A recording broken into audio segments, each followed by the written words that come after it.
ஷைத்தானுக்கு ஒரு தலைவர் இருக்குது, அதுதான் இப்லீஸ். இப்லீஸுக்கு கீழே பல லட்சக்கணக்கான கோடிக்கணக்கான ஷைத்தான்கள் இருக்கிறான். இப்ப இவங்கட மீட்டிங் எங்க நடக்குது? எங்கட மார்க்கத்துல எதுவும் சொல்லி தராம இல்ல. எங்கட மீட்டிங் எங்க நடக்குது? என்ன மீட்டிங் இது? இது குர்ஆன் மீட்டிங். எங்கட ஆட்சி பீடம், நம்முடைய நாட்டுடைய ஜனாதிபதியுடைய அமைச்சர்மாருடைய மீட்டிங் எல்லாம் எங்க நடக்கும்? பார்லிமெண்ட்ல நடக்கும். ஷைத்தானுக்கும் பார்லிமெண்ட் ஒன்று இருக்கான். சஹீஹ் முஸ்லிம்ல முஸ்னத் அஹ்மதுல வரக்கூடிய ஹதீஸ், ஷைத்தானுடைய பார்லிமெண்ட் கடல்ல இருக்குது. சொன்னாங்க ஸல்லல்லாஹு அலைஹி வஸல்லம், இன்ன ஷைத்தான யضع عرشه على الماء وفي روايه لاحمد على البحر. கடல்ல தான் ஷைத்தானுடைய சிம்மாசனம், ஆட்சி பீடத்தை அல்லாஹ் வச்சிருக்கிறார். ஷைத்தானுடைய கூட்டம் கூடுற இடம் எங்க? கடல். அதான் அந்த கடலோரங்கள் எல்லாம் கொஞ்சம் பயங்கரமானது. இரவு நேரங்கள்ல சொல்லுவாங்களே, சின்ன பிள்ளைகளை கடல்ல கூட்டிட்டு போகப்படாது, வாசம் உள்ள சாப்பாடுகளை தின்னப்படாது.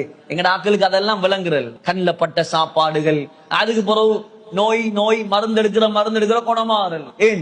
மகரிபுடைய நேரம் வைத்து கடலோரம் நின்று கடல்ல திண்டிக்கிறான். மகரிபுடைய நேரம் முதலாவது புள்ளைய வெளியே கொண்டு போகவே போடாது. நேத்து நாங்க பார்த்தோம், அங்கேயும் சைத்தாண்ட மீட்டிங் எங்க நடக்குமோ அங்க கொண்டு போய் திண்டிருக்குது. கோல் பேஸ்ல சும்மாவே அது சைத்தாண்ட மீட்டிங் தானே. இலங்கையில சைத்தாண்ட மீட்டிங் பெருசா நடக்கிற இடம் தானே.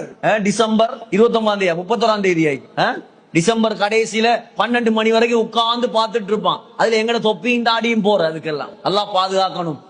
ஆக அல்லாவுக்கு அன்றைய நாள்ல இலங்கையில வெறுப்பான இடம் அந்த கோல் பேஸ். அவ்வளவு ஃபித்னாவும் நடக்கும். இதுல எல்லாம் கலந்துடப்படாது. ஏன் தெரியுமா? அவனுக்கு வார தண்டனை எங்களையும் சேர்த்துதான் நாசமாகும். கேட்டாங்க, புகாரில வருது, ஹஸரத் ஸைனப் பின்த் ஜஹ்ஷ் ஸல்லல்லாஹு அலைஹி வஸல்லம் உடைய மைனி, சொந்த மைனி, சொந்த மனைவி கேட்டாங்க, யா ரசூலல்லாஹ் அஃபனஹ்லிகு வஃபீனா ஸாலிஹூன். நல்லவங்களாக நாங்க வாழும் போதும், எங்கள்ல நல்லவங்க இருக்கும் போதும் அல்லாஹ்ட தண்டனை வருமா? சொன்னாங்க, ஸைனப், பாவிகள் அதிகரித்தால் நல்லவர்களுக்கு சேர்த்துதான் அழிவு.